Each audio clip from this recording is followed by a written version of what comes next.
अस्सलाम वालेकुम everyone, welcome to S T science academy. दोस्तों, लास्ट लेक्चर के अंदर हमने जो है जावा आउटपुट देखी थी कि हम आउटपुट कैसे शो करते हैं। आज हमने देखना है स्केप सीक्वेंसेस क्या होते हैं। तो उसी प्रोजेक्ट में आएंगे, फाइल फर्स्ट डॉट प्रोजेक्ट के नाम से जो हमारा जो पैकेज है उस पर राइट क्लिक करके न्यू जावा क्लास बनाएंगे और इसका हम नाम लिखेंगे सीक्वेंसेस। इंटर मार देंगे। मेन एक्स्ट्रा चीज़ें उड़ा देंगे या गन्ना भी उड़ाएं तो फ़र्क नहीं पड़ेगा, ये रहने देते हैं। मेन क्लास सबसे पहले बनाएंगे, हम लिखेंगे पब्लिक स्टैटिक वॉइड मेन, अंदर आ जाएगा स्ट्रिंग ऑफ ए और जी एस। ये हमारी ए टी जी एस नहीं है, ये हमारे पास ए और जी एस है। आर्गूमेंट्स की एक हमने स्ट्रिंग बना ली है, सही है, जो हमारे पास बहुत सारे ऑब्जेक्ट्स को अपने साथ स्टोर करेगी। अब देखना ये है कि हमारे पास स्केप सीक्वेंसेस क्या होते हैं। मैंने कुछ स्केप सीक्वेंसेस आपके सामने आने चाहिए लिख लिए हैं। \n होता है न्यू लाइन के लिए, \t होता है आपके पास टैब पोजीशन प्रोड्यूस करने के लिए। इसी तरह \: होता है एक कॉलन इंसर्ट करने के लिए, \: डबल कन्वर्टेड कॉमास होते हैं इन्वर्टेड कॉमास को इंसर्ट करने के लिए। क्यों इस्तेमाल होते हैं और किस तरह इस्तेमाल होते हैं इसको देखते हैं।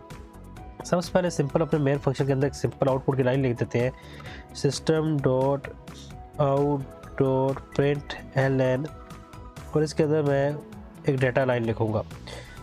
मैं लिख देता हूँ system dot out dot print, print मैंने टी नहीं लिखना चाहिए था। मैं लिखता हूँ my name is Ali, I am 18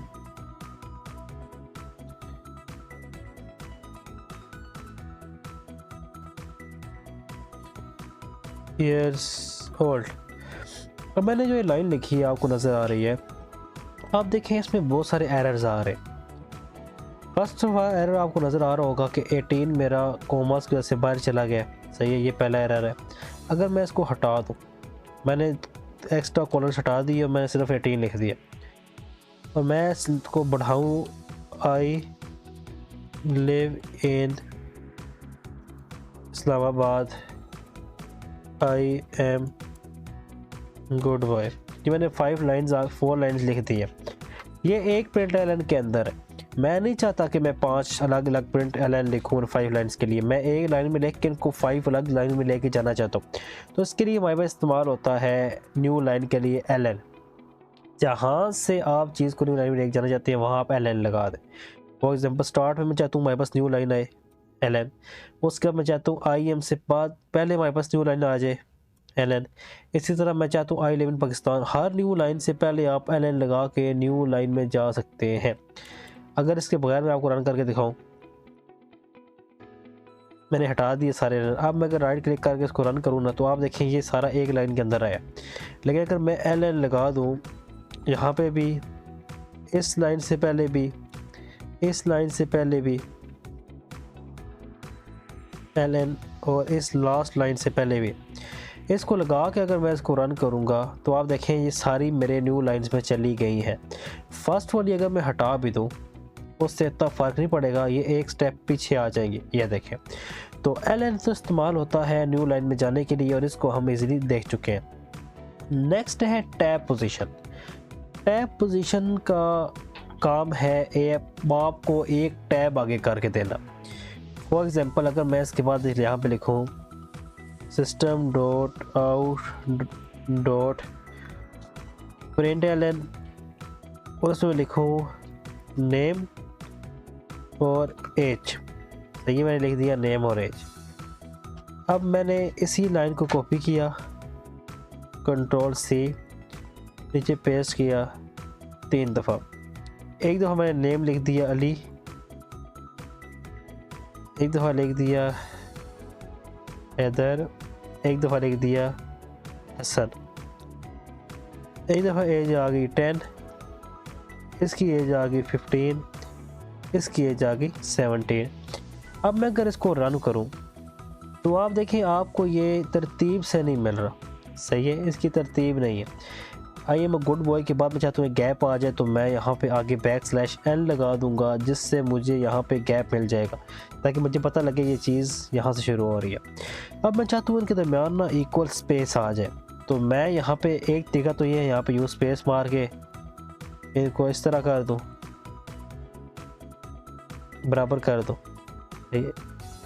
ये एक लोकल तरीका है जिसको लोकल इस्तेमाल करते हैं, इससे भी हमारा काम हो गया। लेकिन जब बड़े कोड्स होते हैं, बड़ी प्रोग्राम्स होते हैं, उसमें हम इस तरह नहीं कर सकते, उसके लिए हमें प्रोफेशनल तरीका इस्तेमाल करना पड़ता है जिसको कहते हैं \t।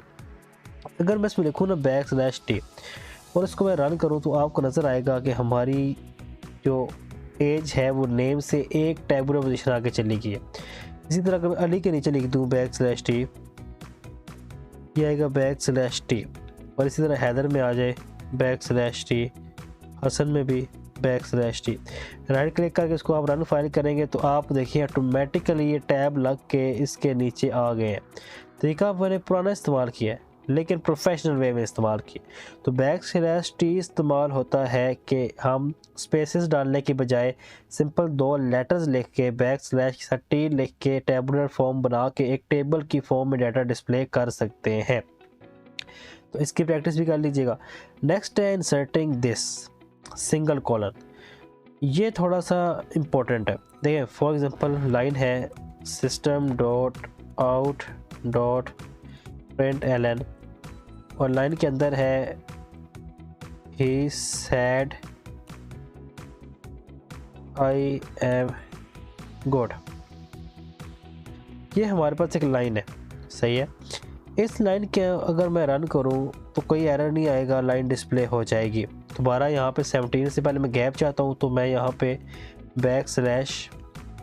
\n लगा दूंगा, राइट क्लिक करके इसको मैं रन फाइल करूँगा तो मुझे गैप मिल जाएगा। He said I am good, आपको कॉलन भी नज़र आ गया। लेकिन कुछ IDEs के अंदर इस तरह आपको एरर मिलता है, आप कॉलन ऐसे इस्तेमाल नहीं कर सकते। तो ये इस्तेमाल करने के लिए फिर आपको \/ के साथ इस्तेमाल करना पड़ता है, \i मतलब \:colon।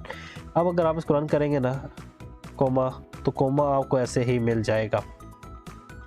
तो इसका लिखना बराबर है, क्योंकि नेटबीन्स के अंदर ये सपोर्टिव है कि हम इसके बगैर भी अगर इसको लिखेंगे तो ये चल जाएगा। मैंने एक में लिखा है, एक में नहीं लिखा, तो हमें दोनों में मिल गया। लिख के भी कोई फ़ायदा नहीं हुआ और ना लिखा तब भी कोई फ़ायदा नहीं हुआ।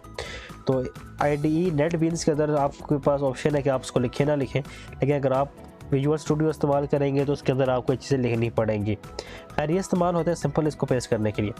इसका असल मकसद आपको समझ आएगा इसके साथ जब हम इसको डबल इन्वर्टेड कॉमास को देखेंगे। मैं फर्स्ट वाली अपनी लाइन कॉपी करता हूँ और इसको मैं लास्ट के अंदर दोबारा ला के पेस्ट कर दिया। इसके अंदर मैं लिखा हुआ है my name is Ali, I am 18 years old, I live in Islamabad. मैं सबसे पहले तो लास्ट वन के ऊपर जाके \n लगाता हूँ ताकि मैं एक नेक्स्ट लाइन में जाऊँ तो मुझे मेरा डाटा नज़र आ जाए। ये देखें, अब देखें मैं जो चाहता हूँ मेरा जो 18 है ना ये इन्वर्टेड कॉमास में नज़र आए, तो मैंने यहाँ पे इन्वर्टेड कॉमास डाल दिए, यहाँ पे डाल दिए, लेकिन इससे मेरा एरर आ गया। क्यों? क्योंकि ये यहाँ से यहाँ तक इन्वर्टेड कॉमास में चला गया और ये यहाँ से यहाँ तक चला गया। जिस 18 को मैं इन्वर्टेड कॉमास में लेके आना चाहता था वो उसने मुझे एरर दे दिए। तो इस एरर को हटाने के लिए अगर हम इन्वर्टेड कॉमास के अंदर इन्वर्टेड कॉमास इस्तेमाल करना चाहते हैं तो हम इस्तेमाल करेंगे \/ के साथ \inverted comma and \inverted comma। इससे ये होगा कि हमारे जो आउटर हैं उन पे कोई फ़र्क नहीं पड़ेगा, वो अपनी पोजीशन में ही रहेंगे। अगर इनर हम इस्तेमाल करना चाहेंगे तो हम \/ के साथ इस्तेमाल करेंगे। कैसे? इसको अगर मैं अब रन करूं तो आपको 18 के ऊपर \/ नज़र आएगा। इसी तरह अगर मैं ये चाहता हूं कि मैं I से पहले या N से पहले स्लैश लगाना चाहता हूँ, फॉर एग्ज़ाम्पल मैं यहाँ पे boy, for my name is Ali, मैं अली के साथ लिखना चाहता हूँ /नेम। सही है, मैंने अली के साथ नेम लिखना चाहते हैं, मतलब अली के साथ स्लैश है और नेम लिखा हुआ आ जाए कि अली हमारे पास नेम है। तो मैंने इसको करके जब रन किया आप देखें क्या हुआ, एम नेक्स्ट लाइन में चला गया। इसके बाद से यहाँ तक वो नेक्स्ट लाइन में चला गया। क्यों? क्योंकि \n इस्तेमाल होता है नेक्स्ट लाइन में जाने के लिए। कोई फ़र्क नहीं पड़ेगा कि उसके बाद क्या लिखा हुआ है, अगर \n के बाद n आ गया तो ऑटोमेटिकली उसको नई लाइन में ले जाएगा।